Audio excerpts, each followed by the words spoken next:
Welcome to Blind History with Josh Berry, the podcast that dusts off the forgotten corners of history.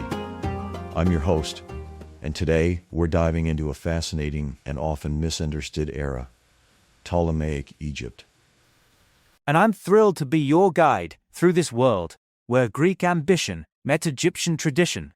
We're not just talking about Cleopatra, we're talking about the dynasty that shaped her and the world she inhabited.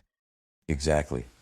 It's easy to focus on the last dramatic act, but the Ptolemies were a long-running show full of innovation, intrigue, and ultimately decline.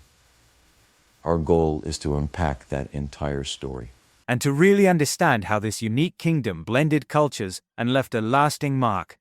So, where do we begin to understand the scope of Ptolemaic Egypt? Let's start with the dynasty's founder, Ptolemy I Soter, one of Alexander the Great's generals. After Alexander's death, he seized Egypt and declared himself king around 305 BCE. But his real achievement wasn't just conquest, it was institution building.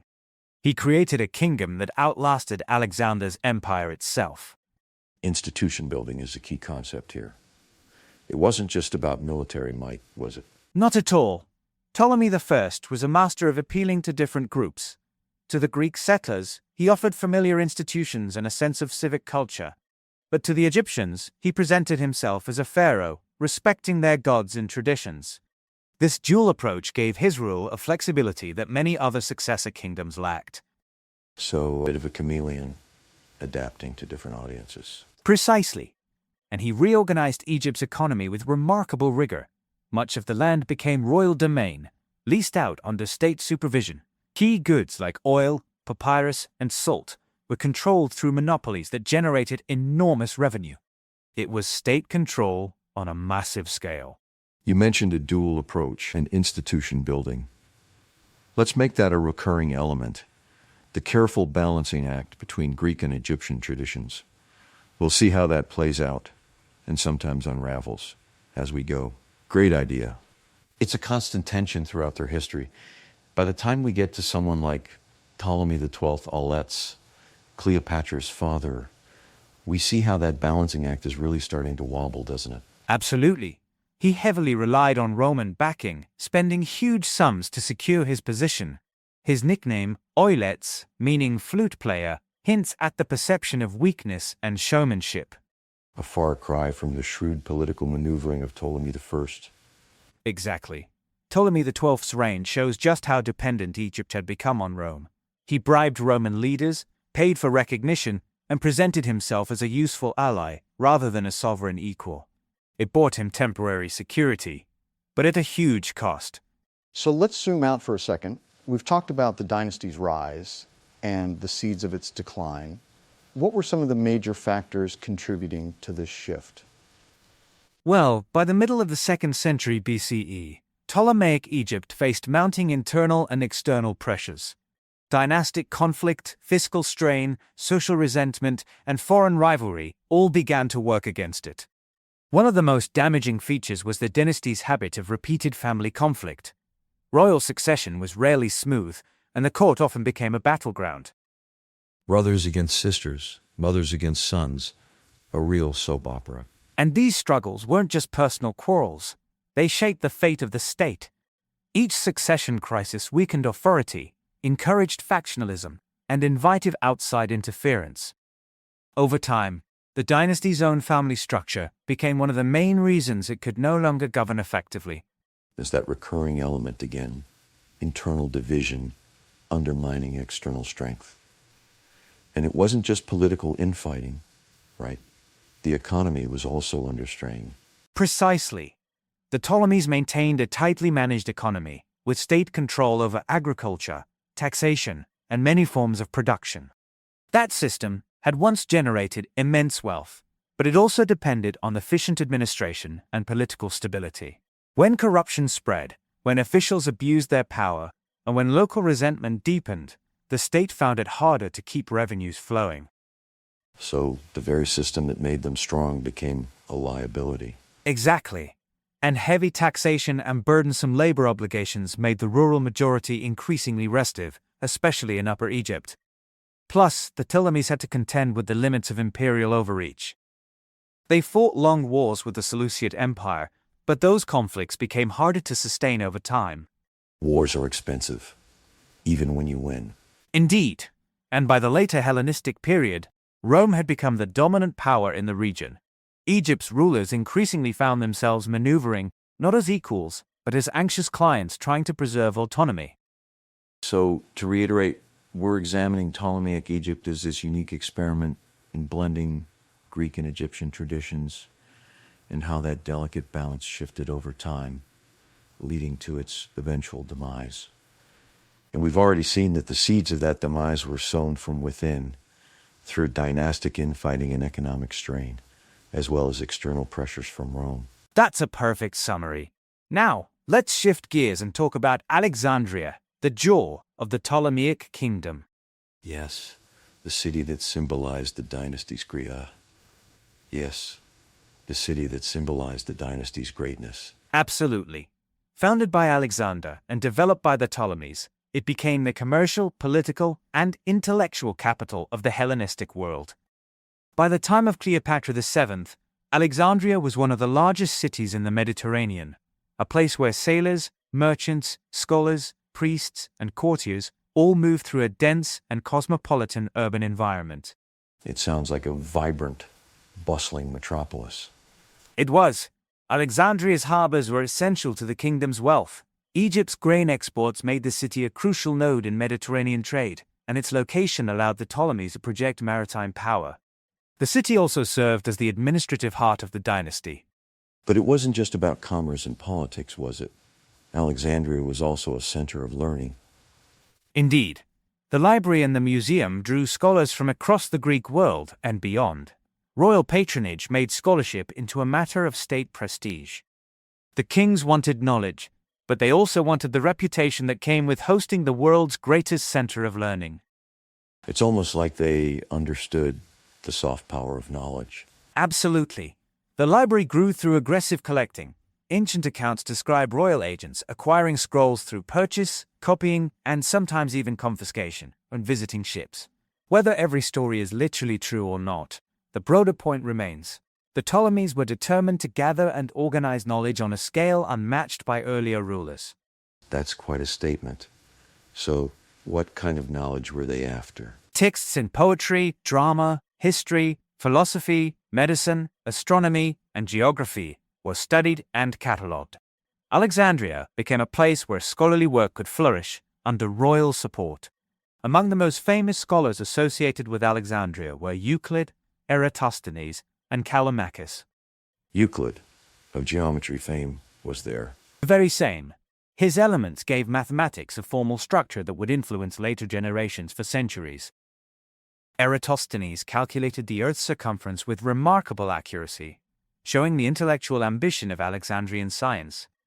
Callimachus helped develop systems of cataloging and literary criticism that shaped the organization of knowledge itself. It sounds like Alexandria was a true melting pot of ideas. It was. Poets such as Theocritus and Apollonius of Rhodes gave Hellenistic literature new forms and new sophistication. Jewish scholars in the city later produced the Septuagint, the Greek translation of the Hebrew Bible, one of the most important translations in world history. Egyptian priestly traditions also entered Alexandrian intellectual life. So, again, that blending of cultures we talked about earlier, playing out in real time. Precisely. Alexandria wasn't simply Greek. It was a meeting place where Greek, Egyptian, Jewish, and other traditions interacted in ways that changed the ancient world. The Pharos Lighthouse, one of the 7 wonders of the ancient world, became a symbol of this ambition. It guided ships into the harbor, but it also stood as a monument to the dynasty's cosmopolitan self-image. Alexandria wanted to be seen as a city of light, learning, and maritime power. A beacon, both literally and figuratively. Exactly. But, and there's always a but, Alexandria was also volatile.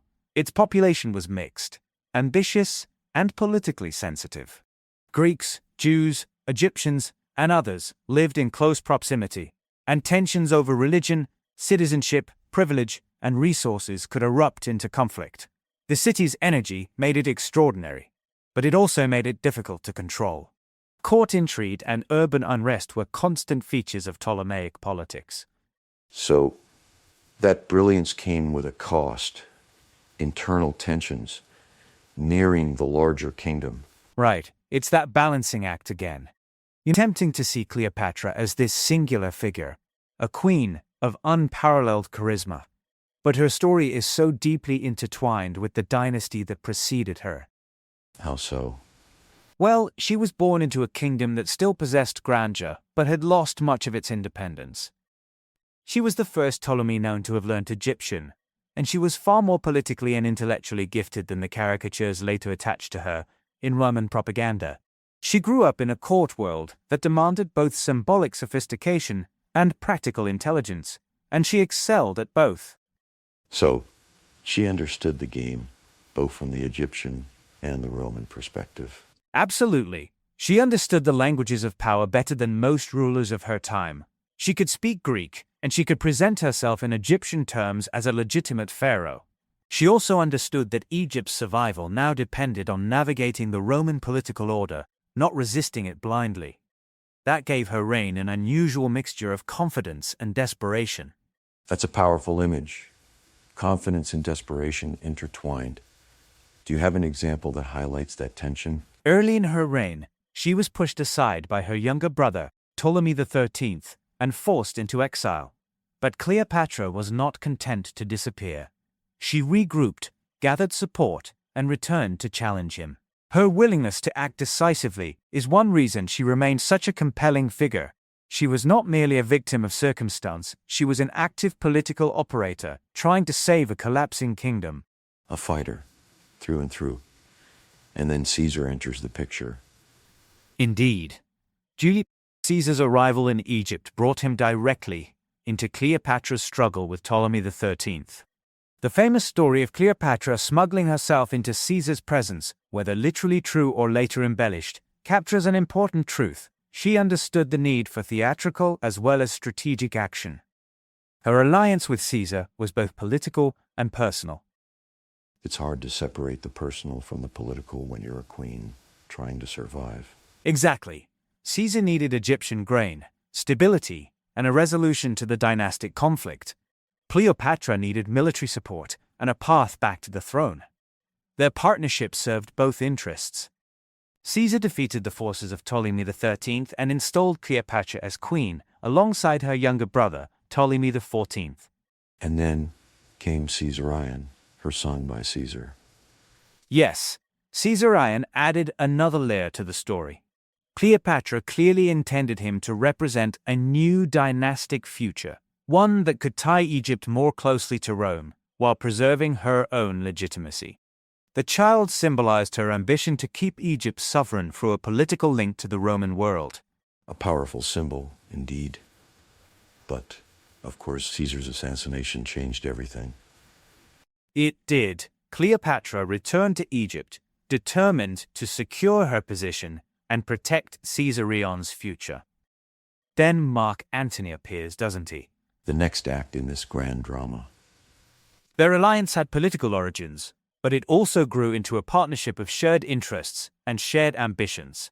Antony needed Eastern resources, and Cleopatra needed a protector powerful enough to defend Egypt against Roman rivals.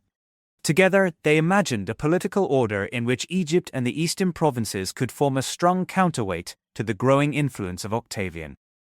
A bold vision, challenging the Roman dominance. The famous meeting at Tarsus marked the beginning of this phase. Cleopatra presented herself with all the theatrical brilliance for which she became famous, arriving as a ruler who understood performance as a tool of diplomacy. Antony, like Caesar before him, was drawn into the political orbit of an extraordinary woman who knew how to stage power. It's easy to see why Roman propaganda painted her as a seductress, a dangerous Eastern queen. The donations of Alexandria, in which Antony granted territories and titles to Cleopatra and her children, were among the most controversial events of the age. Cleopatra's son Caesarion was named King of Egypt and the East, while her other children received lands and honors in the eastern Mediterranean. These grants were politically provocative, because they seemed to transform the Roman East into a quasi-Ptolemaic realm under Cleopatra's influence. That must have been seen as a direct threat to Roman power. Absolutely. Roman propaganda seized on this. Octavian and his allies portrayed Cleopatra as a decadent foreign queen seducing Antony and threatening Roman order. The political conflict was framed as a moral one, a struggle between Roman discipline and Eastern luxury. That rhetoric helped turn the coming war into something larger than a dynastic contest. It became a civilizational drama in Roman eyes. And that brings us to the final act, Actium and the end of the dynasty.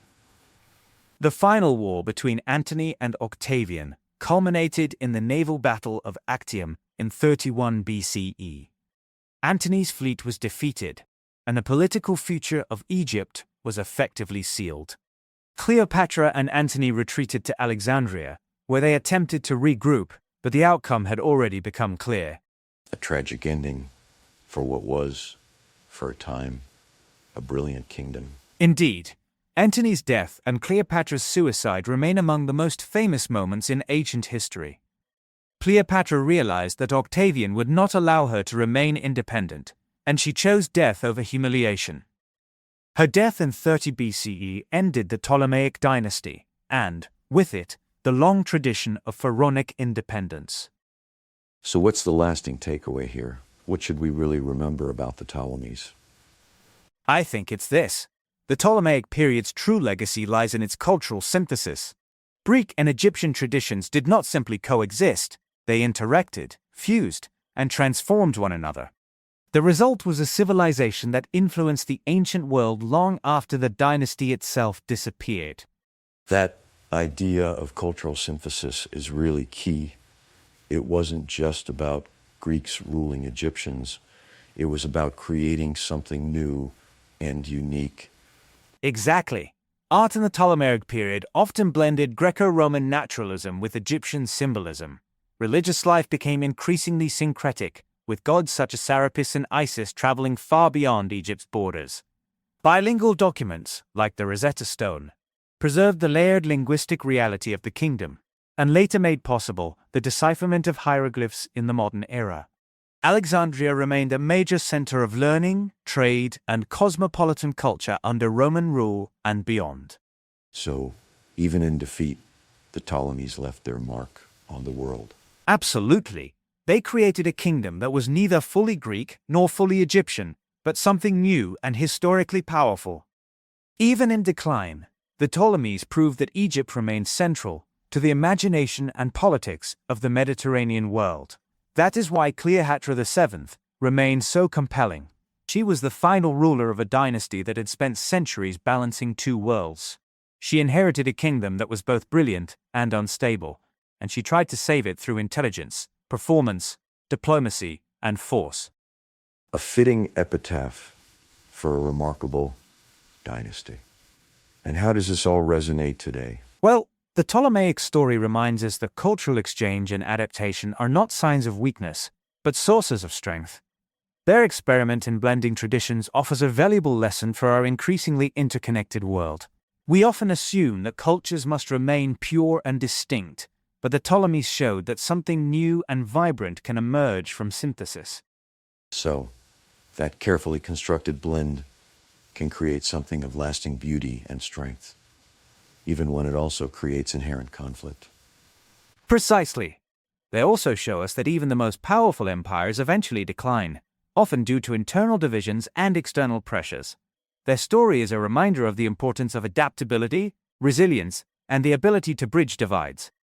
And ultimately, it's a story about the human desire to preserve one's culture and identity in the face of overwhelming odds. It's a theme that continues to resonate across history. Indeed. So, as we reflect on the echoes of Ptolemaic Egypt, I'm left wondering, in our own era of globalization and cultural exchange, are we truly learning from the past, or are we doomed to repeat the same patterns of division and conflict? A vital question to consider. Thank you for illuminating this fascinating era for us. and thank you for listening to Blind History with Josh Berry. Tune in next time as we learn about Roman and Byzantine Egypt Christianization. Until next time.